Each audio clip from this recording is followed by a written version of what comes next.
আচ্ছা বলো তো, এইটা দেখে তোমার কি মনে হচ্ছে? কেউ বলবে 13, কেউ বলবে বি। ওয়েট এ সেকেন্ড, এইবার বলো এটাকে কি মনে হচ্ছে? বি তো?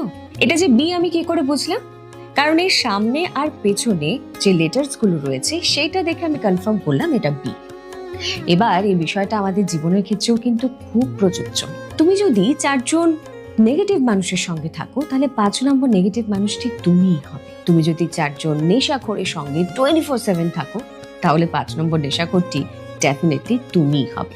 আবার তার ঠিক উল্টোটা, তুমি যদি 24/7 4জন পজিটিভ অ্যান্ড ইন্টেলিজেন্ট মানুষের সঙ্গে চলাফেরা করো তাহলে 5 নম্বর পজিটিভ অ্যান্ড ইন্টেলিজেন্ট মানুষ হিসেবে তুমি তৈরি হবে। So, moral of the story is your circle is everything. So আজ থেকে তোমার সার্কেল ওয়াইজলি চুজ করবে, কারণ কথাই আছে সৎ সঙ্গে স্বর্গবাস।